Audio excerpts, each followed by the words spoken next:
Hello students, welcome back to my channel Camphor Classes. So our today topic is carbon and its compound. Today we will discuss about carbon. Okay? यहाँ पर आपको कुछ pics दिख रहे होंगे screen पे. यहाँ पे टेबल है, कार है, साइकिल है, जो भी चीज़ें हैं वो सब आप अपने लाइफ में कभी ना कभी देखते होंगे डेली. ठीक है. तो कार्बन क्या है और हमें इससे पढ़ने की ज़रूरत क्यों पड़ती है, हमारे चैप्टर में ये क्यों बनाया गया है, इसके बारे में आज हम डिस्कस करेंगे. और मैं आज आपको इंट्रोड्यूस करवाऊंगी कार्बन से. ठीक है. तो कार्बन एक एलिमेंट है जो कि आपने जब भी क्लास 9th में पीरियोडिक टेबल का थोड़ा सा इंट्रोडक्शन देखा होगा, कुछ नेम ऑफ एलिमेंट्स आप याद किए होंगे, तो उसमें आपने कुछ 20 के आसपास एलिमेंट्स याद करते हो. वहाँ पे जो 6 नंबर का एलिमेंट होता है वही हमारा कार्बन, जिसको हम सी से डिनोट करते हैं. ठीक है. यहाँ पर हम जो भी चीज़ें देखते हैं अपने लाइफ में यूज़ करते हैं वो सब चीज़ें किसकी बनी होती हैं, कार्बन की बनी होती है. बेसिकली कार्बन हमारे लाइफ में, कार्बन का बहुत ही मेजर रोल है, बहुत ही बड़ा रोल है. जो भी चीज़ें हम लाइक हम स्टडी कर रहे हैं टेबल पे बैठ के, हम घूमने जा रहे हैं कार में, उसमें भी कार्बन है. हम कॉम्ब करते हैं हेयर को, उसमें कार्बन है. हम साइकिलिंग करते हैं, मतलब जो भी चीज़ें होती हैं मेड अप ऑफ कार्बन होती हैं. ठीक है. अब यहाँ पर हम देखते हैं basic concept of carbon and its compound. तो यहाँ से हम बेसिक इंट्रोडक्शन में आपको देने वाली हूँ कार्बन के बारे में. ये देखिए आपको पीछे दिख रहा होगा यहाँ पे. ठीक है. यहाँ पे एक चिमनी है, ये एक फैक्ट्री है. फैक्ट्री में जो ये धुआं निकल रहा है इसमें भी कार्बन होता है. ये देखिए यहाँ पे आपको कोल दिख रहा होगा जो कि हम फ्यूल के फॉर्म में यूज़ करते हैं. पेट्रोलियम है, इसको भी हम फ्यूल के फॉर्म में यूज़ करते हैं. ये सब क्या है, कार्बन के फॉर्म है. आप जो पेंसिल यूज़ करते हो ना, उसमें जो ग्रेफाइट होती है, मतलब जो निडल होती है पेंसिल की, वो भी कार्बन की बनी होती है. तो यहाँ पर है एनसीईआरटी का chapter 4 carbon and its compound. So let's talk about carbon. Carbon का इतना ज़्यादा वर्सेटाइल रोल है हमारे लाइफ में कि कार्बन को हमने जो है केमिस्ट्री के एक अलग ही ब्रांच में डिवाइड कर दिया है. ठीक है. तो एक अलग ब्रांच है जिसको बोलते हैं कार्बनिक ऑर्गेनिक कंपाउंड. ठीक है. यानी उसमें हम सिर्फ कार्बन से बनी हुई चीज़ों के बारे में स्टडी करते हैं, जो कि आप हायर एजुकेशन में जाओगे तो आपको वो ब्रांच से इंट्रोड्यूस होगे, आप पढ़ोगे उसके बारे में. यहाँ पर देख लेते हैं ऑर्गेनिक कंपाउंड्स क्या क्या होते हैं. ठीक है. ऑर्गेनिक कंपाउंड्स वो होते हैं जो कि कंटेन कार्बन कंटेनिंग होते हैं. ठीक है. एंड और भी अदर एलिमेंट्स होते हैं और फाउंड इन ऑर्गेनिजम्स में पाए जाते हैं. यहाँ पर देखिए केमिकल कंपाउंड्स होते हैं कुछ जो made up of combination of element होते हैं, वो बीच में आगे. ठीक है. सर्कल के बीच में. यानी कि कुछ तो ऐसे होते हैं जो कि प्योरली ऑर्गेनिक होते हैं, प्योर ऑर्गेनिक होते हैं, यानी कि बिल्कुल मेडअप ऑफ कार्बन होते हैं. और कुछ ऐसे होते हैं जो कि बिल्कुल भी कार्बन से नहीं बने होते, जैसे कि फॉस्फोरस हो गया, एल्युमिनियम हो गया, या अदर एलिमेंट्स से बने होते हैं, तो उनको हम बोलते हैं ऑर्गेनिक कंपाउंड्स. ठीक है. ये रहा हमारा ऑर्गेनिक कंपाउंड्स. और ये जो होता है ना, जो यहाँ पे 20 सर्कल में आपको दिख रहा होगा मिडिल में, उसमें क्या होता है कि कुछ तो ऑर्गेनिक होते हैं और कुछ इनऑर्गेनिक एलिमेंट से बने होते हैं. ठीक है. आई होप आपको समझ में आ गया होगा कि ऑर्गेनिक कंपाउंड क्या होते हैं और ऑर्गेनिक ब्रांच हमें अलग करने की ज़रूरत क्यों पड़ी. ठीक है. अब हम आ जाते हैं ह्यूमन बॉडी के बारे में.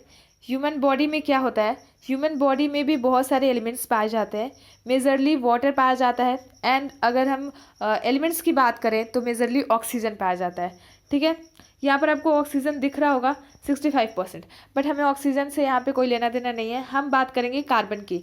तो कार्बन पाया जाता है 18%. ठीक है. तो ह्यूमन बींग में कितने परसेंट पाया जाता है, ह्यूमन बॉडी में 18% कार्बन पाया जाता है. अब आ जाइए.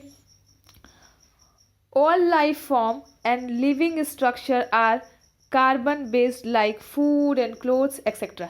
जो भी चीज़ें मैंने आपको बताई हैं कि आप जब भी अपनी आंखें खोलते हो और रात को जब आप बेड पे जाते हो, तो तब तक आप जितनी चीज़ों का इस्तेमाल करते हो ऑलमोस्ट उन सब में ही कार्बन प्रेजेंट होता है. ठीक है. The amount of carbon present in the earth crust and in the atmosphere is a very less, but the importance of carbon seems to be immense. ठीक है. जैसे कि मैंने आपको बताया कि कार्बन का कितना ज़्यादा ही रोल है हमारी लाइफ में.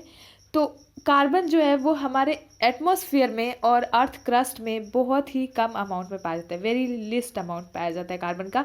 बट फिर भी हम हमारे लाइफ में क्या करते हैं, वर्सेटाइल यूज़ करते हैं. यहाँ पर देखिए carbon obtained from the refining of coal, ठीक है। तो अर्थ क्रस्ट से हम कोल निकालते हैं और उस कोल की रिफाइनिंग से हम कार्बन को एक्सट्रैक्ट करते हैं, या उसका जो भी हम अपने डेली लाइफ में यूज़ करते हैं उन सारी चीज़ों को बनाने के लिए, वो सब हम क्या करते हैं, कोल के रिफाइनिंग से निकालते हैं, ठीक है। There are 4 commonly available form of carbon. 4 common form होते हैं जो कि कार्बन से हम बनाते हैं या हमें मिलते हैं हमारे नेचर में। देखिए, एक तो हो गया हमारा एटमॉस्फेयर में कार्बन डाइऑक्साइड, ठीक है, और दूसरा होता है हमारा हाइड्रोकार्बन्स। अभी हाइड्रोकार्बन्स क्या होते हैं, जो भी हम फूड इनटेक करते हैं ना, वो क्या होते हैं, उनमें हाइड्रोकार्बन्स होते हैं, ठीक है। स्टार्च हो गया, कार्बोहाइड्रेट हो गया, प्रोटीन हो गया, ये सब चीज़ें, इन सब में हाइड्रोकार्बन्स होते हैं, ठीक है। अब यहाँ पर देखिए, कार्बोनेट के फॉर्म में भी पाया जाता है, CaCO3 कैल्शियम कार्बोनेट है, ठीक है। फॉसिल फ्यूल जो भी होते हैं, जो कि हमारे कोल, पेट्रोलियम, आपने पेट्रोल देखा ही होगा, तो पेट्रोलियम फॉर्म में जितने पाए जाते हैं, ये सब हमें 4 फॉर्म में कार्बन मिलता है, ठीक है। अब देखिए, हम जब भी इनहेल करते हैं तो हम ऑक्सीजन को इनहेल करते हैं अपनी बॉडी में, ठीक है, और एक्सहेल करते हैं तो क्या करते हैं, कार्बन डाइऑक्साइड को एक्सहेल करते हैं, यानी कि कार्बन डाइऑक्साइड यानी कि कार्बन, हमारे बॉडी में कार्बन है, ठीक है। जो भी हमारा ब्लड होता है ना, एक तो इम्प्योर ब्लड होता है, एक प्योर ब्लड होता है, तो इम्प्योर ब्लड में भी कार्बन होता ही है, ठीक है। तो इस तरीके से हमारी बॉडी में भी कार्बन है, हमारी आसपास की चीज़ों में भी कार्बन है, तो कार्बन बहुत इंपॉर्टेंट है। अब यहाँ पर देख लीजिए, the amount present in earth crust in the form of mineral is 0.02%, ये देखिए, ठीक है। तो हमारे जो अर्थ क्रस्ट में जो पाया जाता है कार्बन, वो मिनरल के फॉर्म में पाया जाता है, और वो कितने अमाउंट में पाया जाता है, 0.02%। The atmosphere has 0.03% of carbon dioxide. Atmosphere, मैंने आपको बताया कि जो हमें 4 फॉर्म मिलती है कार्बन की, उसमें एक इम्पॉर्टेंट था जो कि हमारा था एटमॉस्फेयर में कार्बन डाइऑक्साइड के फॉर्म में, ठीक है। तो वो क्या होता है, 0.03% होता है, जो कि एटमॉस्फेयर में ही पाया जाता है। तो आप यहाँ पर देख सकते हैं कि कितना कम अमाउंट है। एक तो है कि मिनरल अर्थ क्रस्ट में जो पाया जाता है 0.02%, एटमॉस्फेयर में पाया जाता है 0.03%। इतने कम अमाउंट होने के बाद भी कितना ज़्यादा वर्सेटाइल रोल है कि हमें इसका एक अलग ही ब्रांच बनाना पड़ रहा है कार्बन को लेके, ठीक है। यहाँ पर देखिए, कार्बन का जो सिंबल होता है वो होता है C, ठीक है। C से रिप्रेजेंट करते हैं कार्बन को, और ये है हमारा एटॉमिक मास, और कार्बन का एटॉमिक नंबर जो होता है वो होता है 6, ठीक है। ये कार्बन का एटॉमिक नंबर जो है वो होता है 6। तो जितने हमारे एटॉमिक नंबर होते हैं, उतना ही हमारा नंबर ऑफ प्रोटॉन होता है, उतना ही हमारा नंबर ऑफ इलेक्ट्रॉन होता है। तो यहाँ पर देख लीजिए, नंबर ऑफ प्रोटॉन कितना है, 6 है, ठीक है। क्यों है 6, क्योंकि एटॉमिक नंबर 6 है। अब ये देख लेते हैं, न्यूट्रॉन्स कितने होते हैं, न्यूट्रॉन्स भी हमारे 6 है, ठीक है। इलेक्ट्रॉन भी हमारे 6 है। ये रहा आपका NCERT का जो भी मेन पेज पे आपको यहाँ पर मिल जाता है ये। तो एक बार हम देख लेते हैं कि यहाँ से कुछ हमारा मिस तो नहीं हो रहा है कोई टॉपिक, ठीक है।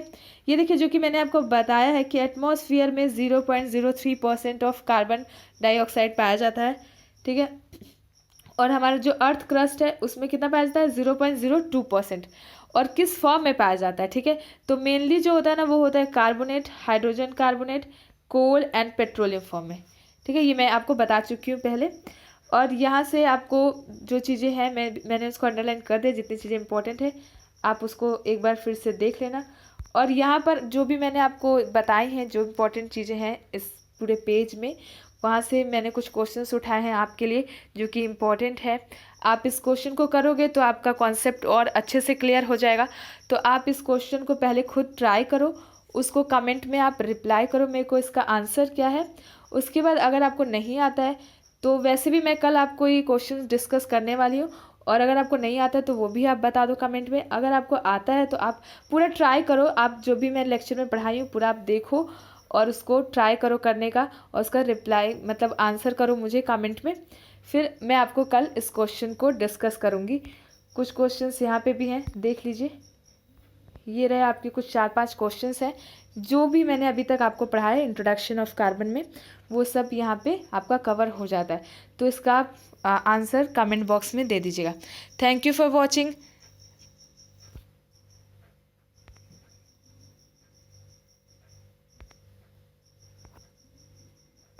तो आज के लिए मैं इतना ही वीडियो बना रही हूँ। बाकी मैं कल लेकर आऊँगी आपको कार्बन के जो जितने भी बॉन्ड्स होते हैं, टेट्रामर क्यों होता है कार्बन, ये सब मैं डिटेल में आपको कार्बन के बारे में और भी चीज़ें बताऊँगी। आज के लिए बस इतना ही है, बाकी कल हम डिस्कस करेंगे इस क्वेश्चन को लेके और नेक्स्ट टॉपिक को लेके। सो चैनल को लाइक करिए, सब्सक्राइब करिए, कमेंट करिए एंड बेल आइकन ज़रूर दबा दीजिएगा। Thank you for watching.